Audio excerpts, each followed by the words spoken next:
Hey guys, what's going on? My name is Gordon Maston, and welcome to my Lucha Underground review, baby.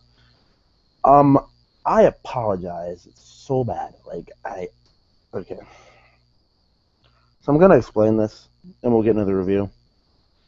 Last week, I was so excited to do the review and to watch the show, but I was even ordering chicken wings to watch the show, but then I canceled my order after I ordered my chicken wings because it hit me like a ton of bricks. Like I just instant.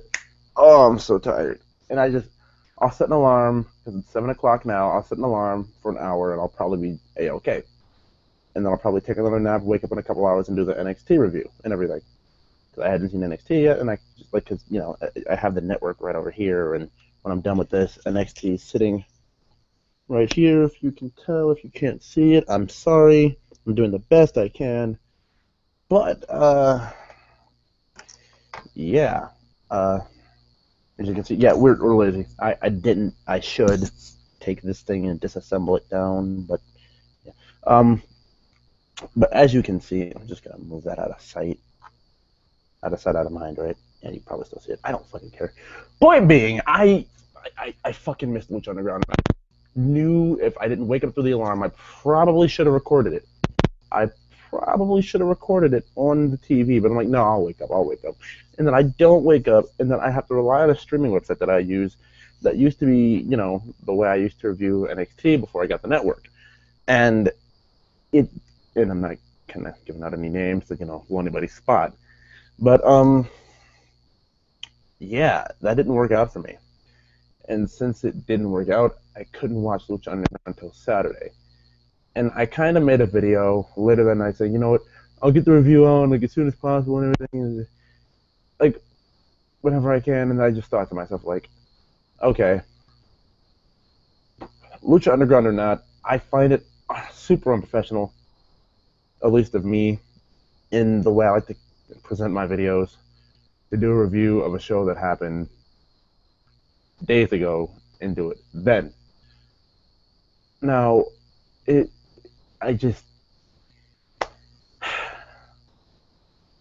I couldn't find myself reviewing it then, so I wanted to make a formal apology in front of everyone watching this and everyone who will be watching this. And from here on out, expect more professionalism from me, and I take full responsibility for not reviewing the show. Although I did see it on Saturday morning, but I did see it.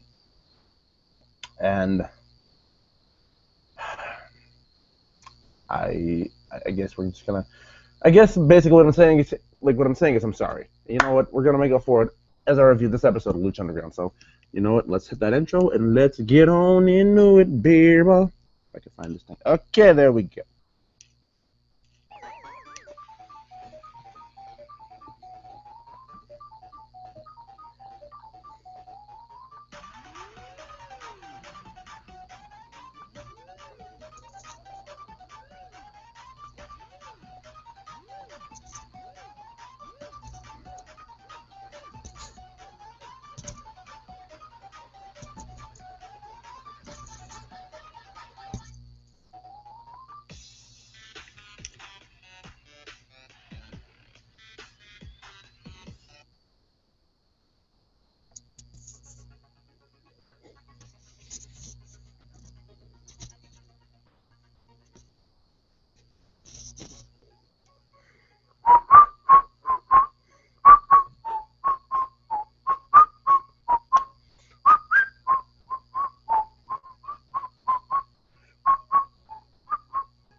All right, people.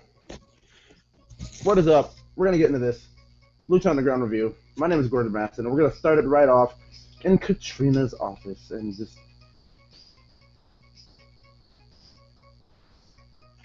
Katrina.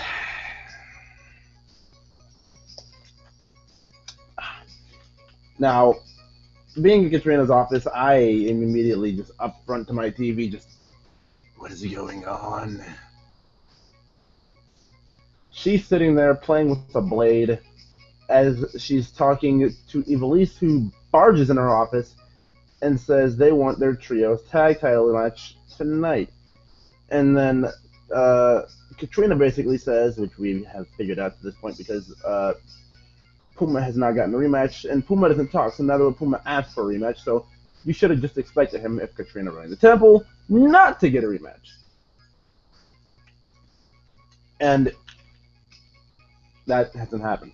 So next, with this happening, she says we want our trios title match, and then she's like, no, there's another trios tag team in Lucha Underground who wants a match with you.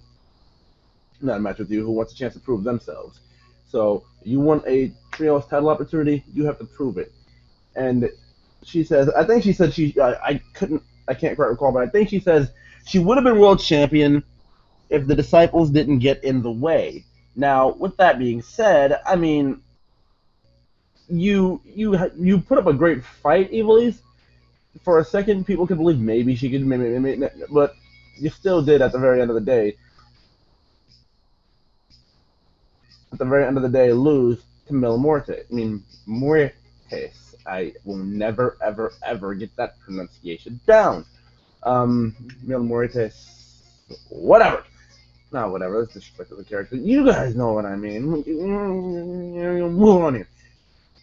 So that is the first match of the night.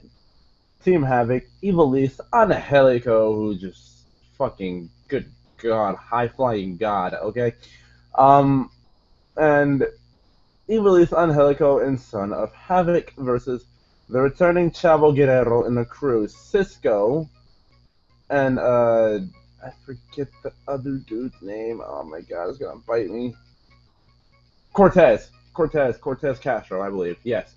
And Cortez Castro, for anybody who didn't see last week, and I haven't gotten to cover this, undercover cop, looking for whereabouts of Dario Cueto. And he's working with Joey Ryan. And you know what? I probably spoiled what should have been a surprise for what was going to happen after this, but Joey Ryan, we will see later in the night. But in this match, the match was good, don't get me wrong. But, I mean, there's not really anything more I can say. Like, it was your standard... No, because when I say standard tag match, and for anybody who hasn't really watched the Lucha Underground review or watched Lucha Underground and you want to see my thoughts on the show, I guess... It was a pretty good tag match. And that's just not promoting Lucha Underground and saying, oh, it's pretty good. Just watching up. For Lucha Underground standards, it was average. It was your average tag match. But this match was pretty damn good in regular tag team standards. Like, a fun back and forth. Everyone on each side got their moment to shine. And then the babyface, ultimately, who is left in the ring at the moment is Ivelisse. No, is it Ivelisse? Yes, because Angelico started the match. Ivelisse got in the match. No, Ivelisse started the match. Angelico got tagged in. Ivelisse was back in. And then Son of Havoc came in, got the hot tag. And then eventually tagged back into Angelico. Angelico gets the win for the team.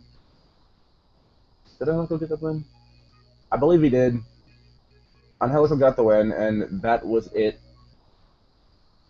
Pretty fun match. I need to start writing these things about how the match finished, but it doesn't matter at this point. Team Havoc goes on to get the win, and then after this, the crew is pretty damn upset.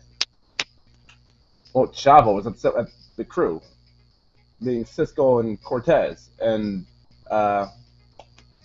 with that being said, before they're gonna have their big blow up, here comes Tejano running down to the ring. If you guys didn't know, at the end of season 1 had this big, beef with Chavo Guerrero over who represents Mexico and what family and what something like that. And Tejano comes down and he had a heated beef with Chavo and the crew, like I said, leading into the end of season 1. And he comes out and he basically beats the shit out of everyone but Chavo. So Chavo Guerrero ducks out of the way, and that basically entails how that goes. So now, so I don't get off track, and I do have the notes to this show, I'm going to look at what happens next here. Okay. Oops. What I do here is and what I had to start doing this for NXT at some point. I text myself what went down in I'd build off of there. Okay. Johnny Mundo shares some facts with us all. He was in the first match, Lucha Underground. Johnny Mundo says he not only was that he was in the first match of Ultima Lucha, and he's not a fan of being the first match. He's a main eventer, and he hasn't been treated like such since he's come to Lucha Underground. That he wants to change that. So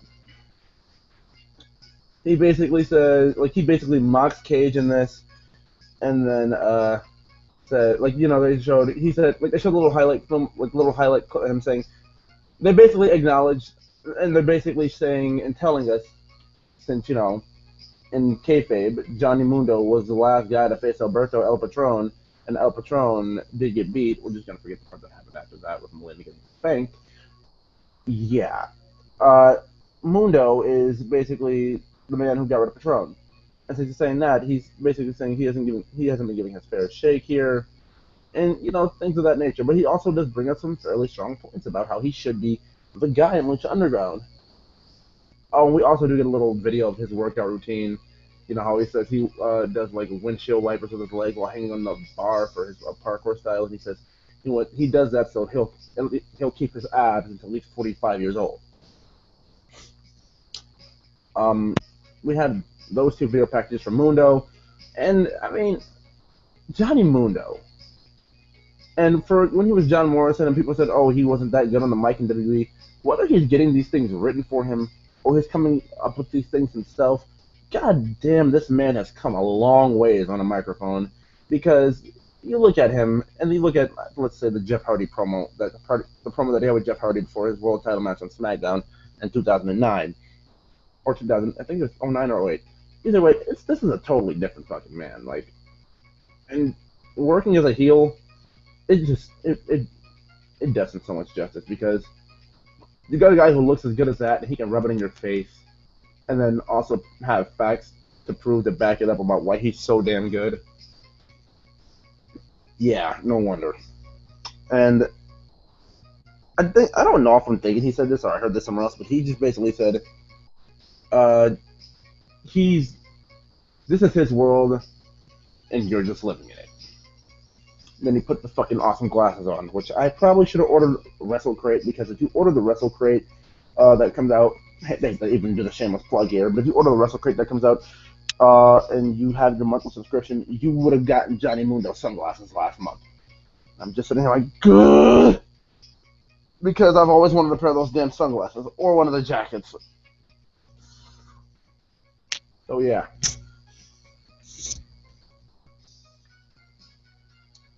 But that happened, and after the Mundo video package, we get a moment to wait because my phone just wanted to be complete scum toward me. Ah, yes, we get the Joey Ryan. Little segment here. So he goes and tells no, it was Cortez Castro. He goes and tells Castro that, well, he's like, you're supposed to look like a wrestler, and quite frankly, he basically tells him you suck. He's like, watch how it's really done when you go out there and wrestle. And so Joey Ryan has his debut next, and Joey, you did a good job standing up to this man, because commentary, Stryker and Vampiro really did a really good job of proving that this man being Joey Ryan stood up the cage, and like he basically got, I'm not gonna say got more offense than anyone ever does in a cage, because that would probably be a little bit of hyperbole at this point, and that's not really the truth. Well, basically, I guess the way to put it was he had a great deal of offense on Cage. So, with that being said, Cage versus Joey Ryan. I didn't know if they would tease the fucking penis magic with Joey Ryan. Like the strong style penis that Joey Ryan does, where his penis will outmuscle you. Like, I didn't know if they would do that. I don't know if they're saving that. I don't know if they can do that on Lucha Underground TV. I don't. But on another side of things, um, Joey Ryan faces Cage and then goes on to lose to what looks like a Falcon Arrow type of brainbuster, which sat into a pin. And I don't really. I think it was Cage. I don't know. There was a sequence I was really thinking of, but it doesn't matter at this point. Cage does want to get the win with that Falcon Arrow brainbuster. And after this, and he's celebrating, Johnny Mundo comes out and Johnny Mundo attacks him. Now, with that being said and done, this just makes Cage like even more of an unstoppable fucking presence because Mundo did get some good fucking blows in here. And with that being said, Cage eventually does go on to hit Weapon X, which is a fucking sick move on Johnny Mundo, and that's it. 1, 2, 3. Not 1, 2, 3. I'm sorry. No. And he just lays him out. So even if Mundo got the jump, Cage couldn't. Even if Mundo got the jump, he still couldn't beat down Cage. That says a lot about Brian Cage and how fucking big a man he is. And it's because he's a. I'm not even gonna do it. No. It's not even worth it. I'm not gonna do any disservice to that catchphrase because it's an effing machine. Whew. Even though he is. Okay. Now, Joey Ryan did have a pretty strong showing in the match, and I mean, there's not so much more I can say than that. I did like the super kick combo to break him down, like super kick to the gut, super kick to the knee, super kick to the gut, super kick to the face, and that was it. But that didn't really do it, and there we go. And the man who was okay, so I don't think we found out a name for this guy yet, and if we have, it's probably been said in the subtitles, and me being partially blind to one eye, subtitles kind of suck for me to read here and there, so I do miss some things, especially with the Pentagon promo last week. No, was it Pentagon? It was King Cuerno. No, it was Phoenix when he entered Katrina's office, and he was talking to Katrina. I had to pause and bring it back a couple of times because, subtitles kind of suck for me. So, with that being said, if we haven't caught this guy's name yet, he kind of came to the temple like the first part of Ultima Lucha at the very end, and he wears a greenish, aquaish mask, and he's been training with Rey Mysterio. Now Rey Mysterio is basically showing him like, come on, he's basically showing him like your defenses are good enough. Come on, we have to keep sparring. Like okay. Me being someone who's done martial arts before, they're doing the whole martial arts sparring match type of thing. Like you start your hand out here, and then your opponent meets their hand out here, and for fair gain and fair shake. It's like you start out like this. You move your hand back 1, 2, 3, and then you just spar. Now, he also tells him the story about Dario Cueto and the legacies that were left behind of the I think it was the 7 asset tribes, and Dario is family on one of these tribes, and I think they made a mutual agreement, Dario and someone else, to swear off of never showing up in certain places again. Now Dario kind of signed. I think they said, like Ray said, he did something involving black magic. Now they're searching in the search for Cueto, which everyone is kind of doing. They basically explain what's going on here with Dario. It's the best way to put it. And Ray is training this guy. So I mean, like, nothing more to say here. That's the gist of what I got of it, and it probably could have been explained 10 times better, but I'm looking forward to see where this goes because I want to see this guy who Ray is training, and I want to see, how Ray is doing, post WWE, because I haven't really gotten to see much of Rey Mysterio since he left the WWE inside of a wrestling ring, except for Rey Mysterio kind of, offing a guy. So, and I know it's probably nothing to laugh about, but I haven't seen much of Ray.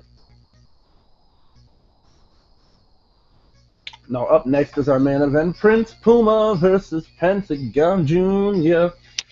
And Puma in this match, Jesus Christ, at some points did he just get fucking dominated. Moment of the match for me. Moment of the fucking match. Pentagon Jr. and he shuts up the crowd. And then he just... And that sound! Just that... doesn't know justice. Pentagon laid into Puma's chest. Holy fucking shit. I thought Prince Puma wasn't breathing for a minute. Okay. Now, with that being said, Puma goes on to lose this match. Yeah, Puma goes on to lose this match to Pentagon. I mean, not lose this match. I'm sorry. What? The end of this match. Okay, the sequence was this: Pentagon hits the package pile driver, and see Vampiro. I made a moment. I made a notice in this match. Like at one point, after he did something that could have taken Puma out, why have you not taken opportunity? Why have you not taken advantage and tried to pin him yet? And Vampiro, as you've noticed on commentary, you can't ignore this. Vampiro, he's known as Pentagon's master. Okay, so he's known as Pentagon's master, and he anytime Striker brings up something about that, he's quick to deny it and say, "Come on, I have nothing to do with this anymore. They told me I have to stay away from guys like Pentagon," something like that. And at the end of this match, even during this match, it seemed like he was cheering on Pentagon, but Striker wasn't really acknowledging it. Like, okay, man, you told me not to mention this, but you're kind of cheering here, so I mean, can I ask? He's not saying anything about it, but I'm pretty sure that's what's going through Striker's mind because he wants to know. Pentagon's master is sitting right across from him. I'm in the ring, he's at the table, and the guy next to him is just wondering what the hell's going on here. Can I at least get some kind of I don't know. But he was wondering why I didn't finish him off. At some point, Pentagon went into a surfboard in this match and put Puma in it. And then after that, I thought he was going to go on the surfboard-style Dragon Sleeper and try and make Puma tap out that way. But no, he didn't even do that. And by the way, can I just mention, if I didn't already with that one chop, this match is fucking stiff, by the way. When Puma's head went up the goddamn steel pole, oh god, I thought Puma was, his brains had to be scrambled. Alright, but back to what I was saying. After he puts him in a surfboard, he throws him back to the point where his shoulders are on the mat, 1, 2, and Pentagon's shoulders are down, and Puma pops his shoulders up at the 3 count and steals the victory. After that, Rick Knox, like the idiot fucking referee he is, gets taken out by Pentagon. And with that being said, Vampiro does have something to do with this. Puma gets put down. Puma puts Pentagon down after that. And then threatens to break his arm. Puts him in the arm breaker that Pentagon usually does to everybody else. And after this, Puma says, "No, I'm not going to break your arm. I'll show honor and respect to you." Even though you probably wouldn't have done that to me. You wouldn't have hesitated. You would have posed to the crowd, saddle, and then just snap this shit. Just fucking snap this fucking arm in 2 pieces. And wouldn't have had any qualms about it.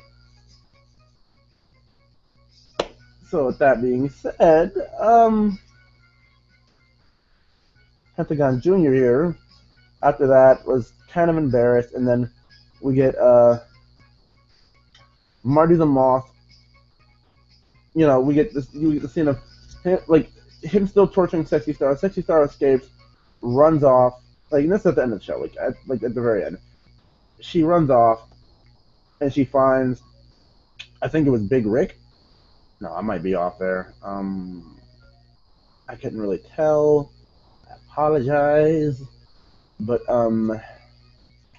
she finds him, and then he's like, "Who did this to you?" She's like, "It's Moth." And the next thing you know, he's like, "I'm gonna kill him." No, not him. Her. And we'll finally find out on the next episode of Lucha Underground. I don't even know it's the next episode. Let me pull this back a couple. No, it's a cliffhanger. You have to do it next episode. And we'll find out then who is this girl that Sexy Star was referring to. But you know what? We will find out next episode. And that'll probably, well, that is it for this week's edition of Lucha Underground. I do want to thank you guys for watching this episode. Remember to leave a like in the comments if you haven't. Leave a like. We're gonna do this again. This is where I probably will screw up again. Remember to leave a like in this video if you haven't liked it already. Subscribe and subscribe for more of that Lucha Underground goodness on my channel, baby. And I will see you guys next time for my for my NXT review, which is sitting right there. I just have to put a thumbnail on this video, and that'll be about it. And it'll be up if you haven't seen it, and you're probably just joining now, because this is, it's just streamed. It'll be up in a little while, maybe about 10-15 minutes. Hop on the video, boys and girls, and we will see you guys next time. Thank you guys for watching.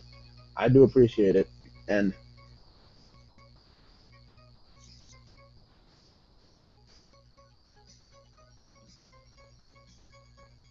see what I did there? See what I did there? You guys were waiting for the sign off, and I didn't do it. Cliffhangers. Lucha Underground with these goddamn cliffhangers. Who is Sexy Star's sister? Alright, in all seriousness, thank you guys for watching, and see ya! Peace!